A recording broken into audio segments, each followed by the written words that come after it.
Hey, what is up everyone? Welcome back to what is the precursor to what is usually the channel's biggest video of the year. So welcome to the Mecha Gaikotsu office, by the way. And yeah, that is the best Gundams of, well, the year. The year in question being 2025. So today I'm just going to be moving around the office right here. This is where all the videos happen. And I'm going to be picking all of the kits out that I built this year in 2020, well, last year. All the kits I built in 2025, some of them are kept up here, that are going to be in the list, and I just get them all together. So any kits I built this year, from this year, I'm going to make a big old pile of them right here. First off with the standard releases, and then I'm going to throw in some Bandai into the mix.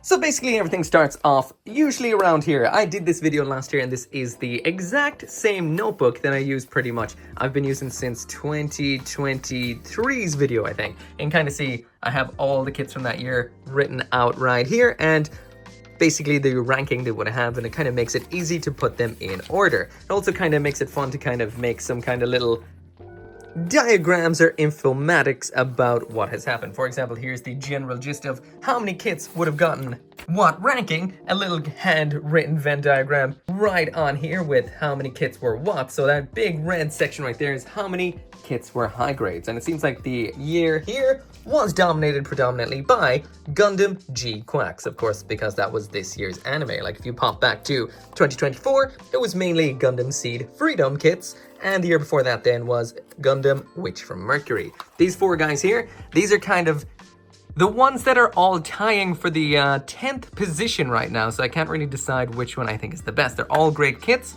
and you know, this kind of niceness is to them all. They're kind of unique when it does come to gunpla. The Gelgoog right here is not like anything we would have seen before. Definitely no Gelgoog we would have seen before. It's kind of like a gym, but it's designed so uniquely. This right here is the best Gundam frame that's ever been put to high-grade plastic.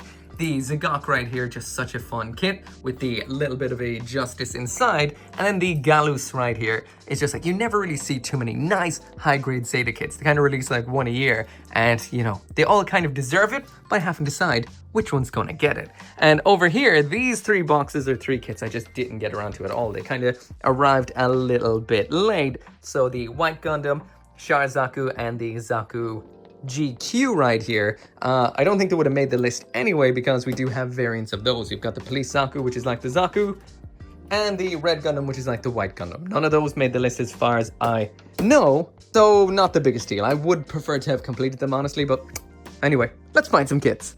Alright, so I tried to grab them by the biggest kit first so I can pop in the middle and kind of keep the lineup as neat as possible. So the biggest kit, and as far as I know, the most expensive kit of this year was a high grade. So that, of course, was the Psycho Gundam Mark II, a beautiful, beautiful, absolute unit of a high grade kit. From there, as far as I recall, the biggest kits are Master Grade. So we did get two Master Grade Iron-Blooded Orphans kits this year, which is very, very exciting for Iron-Blooded Orphans fans. I hope they keep the line going. I assume we're going to be getting a Barbatos Lupus Rex because we got, well, the Barbatos Lupus, so there's not really a whole lot of changing to be done besides the ridiculously cool arms, legs, and tails. So I think they're the three biggest kits of the year, as well as this kind of crazy gizmo right here. Alright, so it's time to get some of the bigger, well, the Master Grades from the year up on some stands so they can be nice and prominent in the back when these are all set up for the final shot of every kit of the year. Now, I hit a couple of kind of hitches right here. First off is the brand new Master Grade stand by Bandai. I'm not sure what it is called, the Action Base 8 or whatever, is not that great. I've also got some other Action Bases around missing some parts, so I had to kind of use this. I didn't really have too much of a choice. After getting it up onto the stand, it holds okay. I wouldn't really trust this up on a shelf whatsoever, but I was about to get the Vidar right here set up for on a stand as well, until I realized that the Action Base adapter is not attached to it on the shelf, so that's somewhere out in the catacombs, which I'm not going looking for. So that means I'm gonna have to use one of these old school little adapters with it in order to attach it on. Now, I really missed something from one of the kits from last year already, and that was the Master Grade Narrative Gundam right here. This has something really, really cool. It does not need an action-based adapter. It just has the hole right there in the back for using on a stand, and you can just close it up like so. So hopefully Bandai makes that kind of the standard on kits, because the amount of times I've wanted to put a kit up on a stand and needed the adapter but didn't have it, it's gotten, well, It's been many times. Alright, so there we are so far. I guess these are the 4 biggest kits of the year. Once again, the high-grade Psycho Gundam, Master-grade Barbatos Lupus, and the Master-grade Gundam Vidar, with the Cavalier Thingamabobber option set back there. So they're the biggest, so next up, I guess, will be just the biggest high grades that there's been. Alright, definitely some of the 4 that are vying for the 10th position here are some of the biggest high grades. So we've got the Galus right there. Next up, we've got the high-grade Gundam Zagan. Wow, this is very heavy compared to the Galus right there. Next up, we've got the... I just heard him drop in the background. You may be an improved Iron-Blooded Orphans high-grade frame, but still got the issues. Okay, next up then, we've got the Dom from G-Quacks. Alright, this stage I decided it was time to get pretty much every kit out and about just so I can kind of gauge them for size, and at the same time I remember a couple of years back I actually showed in the Best Gundam video kind of the, well, releases by series. So I started to actually kind of put them together by the different series that they came from, just so I can say certain amount of high grades came out in the year. For example, I think 17 came out, how many came out from what series, and well, this year definitely dominated by G-Quacks without a single doubt. So yeah, there was 17 high grades this year, and this is the G-Quacks ones. And I'm still missing 3 that need to be built, which is 2 more Zakus. One is Char, one is the green version, and the white Gundam, which is a variant of this one. So that means we got, what? 1, 2, 3, 4, 5, 6, 7, 8, 9, 12 G-Quacks kits this year. We got 2 of these kind of Gundams. One's a high grade, one is a entry grade. Those are the glass feather version. We got 1 entry grade from Seed. We got 2 kits from Iron-Blooded Orphans, being the Monkey Rhodey and the Gundam Zagan. 1 Master Grade SD being Ariel. And for Seed kits, when it comes to high grades, we got the Zagok. When it comes to Zeta and Double Zeta, we got the Galus here, as well as the absolutely beautiful Psycho Gundam Mark II. And then for Wing, we got 2 kits. One is a entry grade, one is the real grade Wing 0, and then we got 1 more real grade back here, which was the Shining Gundam. So from checking my list right here, it seems like I've picked up everything that has been, well, released this year and I built this year. I'm missing some things. For example, I didn't do any of the figure rise standards. So like Purutu, Machu Nyan, I didn't build any of those. I didn't get around to building the build booster option set. And there is the 3 kits right here that I didn't get around to yet, but I hope to getting around to soon. And hopefully one of them doesn't have a surprise inside the box that would have put it onto the list.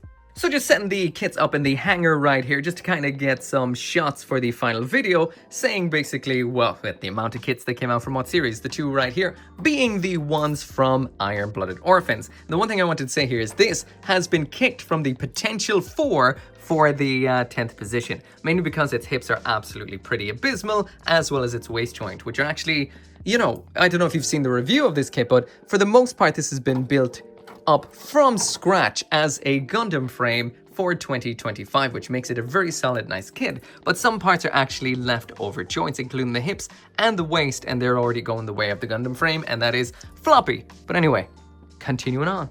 So now that I've got them all organized, I took some video of them all individually so you could see how many high grades, how many master grades, how many this, that, and the other came out this year. It was time to get them all organized like a big, beautiful bouquet of gunpla flowers. Now, I don't know if it's just me or something like that, and I probably say this every single year, but this seems like a little bit of a lean layout compared to what I've seen before. Now again, that might be because I haven't put the premium Bandai kits there, but all in all, it seems like we've got a grand total of, let's see, 24 kits in total. At least that's what I've written down here. That could be, 24 normal kits, not including kind of figurized standards as well as option sets. So there we go, there is the layout of all of the kits that are standard releases that came out this year that I built this year. Now again, there are 3 that should be in that lineup right here that I didn't actually get done. There's also the figurized standards, Gundam Girls that did come out, 3 of those, as well as an option set too. So this is just the main mecha, again, missing 3. So that does mean it is time to move on to the premium Bandai kits. And I don't always build every single premium Bandai kit, so the ones that have X's there means I didn't build them. I do have some of them, but just didn't get around to it, like the Master Grade Estrella Proto GN Sword, I think it's Sword that it actually comes with, or the Requiem for Vengeance Zaku's. I haven't actually built those guys. So the ones with the Green circles I did manage to build and I should have knocking around. The ones with the X's, not just yet. Some of them from the end of the year I still haven't got yet, like the awesome Mandala Gundam. Alright, so next on the list is to get the premium Bandai kits that came out this year. So Gundam Girius, one fun Gundam. I've actually got two of these guys because you can build it in two different ways. That is the armored and the non-armored version. Be careful with the hips, because that's the other reason I have two of them. The hips broke. Next up, actually, Premium Bandai released some ridiculously good kits this year. Gundam Nyan right here, very, very nice. One of my all-time favorite kits, especially because I love Advance of Zeta designs, but the kits usually don't hit home too well. They're usually really loose and not so great. This is the high-grade Reben Wolf, and it's an absolute beast of a unit. Let's see, what next do we have here? We've got the Desultor from Witch from Mercury. Always nice to get some Witch from Mercury kits because they are phenomenal. And next up we've got this wing kit back here. Need some dusting. These guys have been hanging out here for a year, dusting the place up. But yeah, next up is this, well, it's one of the Leo variants from the Side Story G unit Wing Gundam Story. Going on underground now to grab at the next kit. So these are the boxes which were basically from Buildmas, where I had an absolute Gundam build-a-thon. I don't remember how many I built. I think it was 43. And some of these are some of this year's kits. A lot of them aren't from this year. Actually, on retrospect, I kind of wish I focused a little bit more on 25 premium Bandai kits to get more of them built, but instead I had some fun with some wild, wacky ones like that right there. All right, so let's see what in here is from this year. I'm pretty sure the real grade Avalanche Exia Dash, that is from this year. Let's see what else we have. Actually, a lot of these kind of 1/44th scale kits are older kits. This one right here, the Sword Impulse. Oh, lost his legs. That's from this year. All right, so this is non-UC kit, so it seems like the rest of what would have came out this year would be UC. So moving that on out of the way, and we should have a couple in here. So let's see. I know the Gun Raid was from this year, so that is a Master Grade. You had a small Master Grade. Next up, the Delta Zayn. I think this might be from this year. I'm pretty sure it is Gundam Base exclusive, but from this year. Delta Zayn. Let's see, what else do we have? The Denange, that is from this year. And I'm pretty sure the Mine Layer right here is. Time to check the list to see what I'm missing.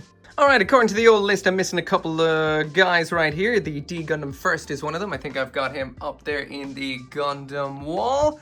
And besides that, the G Line Standard, which I think is knocking around over here. I actually meant to build the light armor one of these this year. I have it there. I meant to do it for Buildmas because this is such a good kit, but I just didn't manage to squeeze it in. And I was actually taking a look at the notes there, and it seems like, again, give or take the calculations because I was kind of going through it really quick, but it seems like Bandai released 24 normal releases this year and 36 premium Bandai or Gundam base releases, which is crazy that it's more P Bandai and premium kits coming out than standard releases. A little bit on the sad side, especially because some of these are completely designed from the ground up. Amazing little kits. Anyway, time to get them into the lineup. So yeah, the final bit of the lineup is to get all of those premium Bandai kits into the Gundam Bouquet of Flowers, and everything seems to be working out really well. I don't know, maybe I'm getting used to doing this every year, or maybe it's just the way the kits are this year, but they kind of all just fell into place nicely. Nothing kind of was too, I don't know. Let's just say in other years I had to rearrange, but this year it just worked out nicely. We've got a whole host of kits here. It is kind of sad to see a lack of master grades among the mix, but I do know there was quite a few actual premium Bandai master grade kits I didn't get around to doing. At least I think so. I've got a list right here and it says, besides the master grade Estrella Proto GN and the Blaze Zaku Phantom, yeah, it doesn't seem like there was a whole lot, which is sad. It is still to me my favorite line out of Gunpla, still to this day.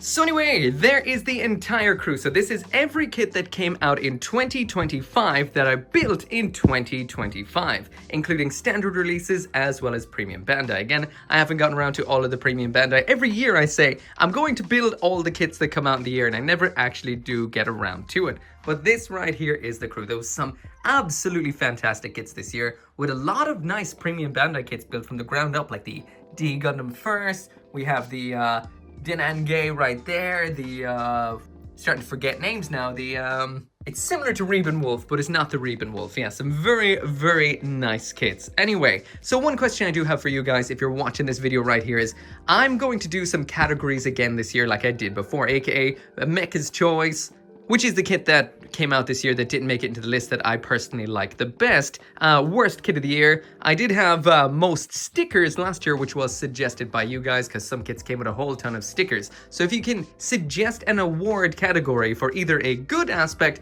or a bad aspect, I would absolutely appreciate that. Just a award category, the best or the worst, whatever of the year. Again, whatever you can think of as a category, drop it down there in the comments and I will add it in as a category in the best of the year. But anyway, that is it. I will see you again in the next video, which may actually not be the best kits of the year. I've done a few videos to kind of fill in the space while waiting for the time that I do put into that video. But yeah, I'm totally starting to ramble now. So yes, I want a category for the video voted by you guys. Drop it down there in the comments and I will see you when the video is done. Hopefully before the end of the month, because that's what I'm aiming for. But anyway, I will see you then. Once again, as usual, I cannot finish this video right here without special thanks to those people over on the channel memberships as well as over on Patreon, including Dismas, Caleb Engelhart, Joe, RG59061, Scotty Thomas, Simon, and Van Fawn.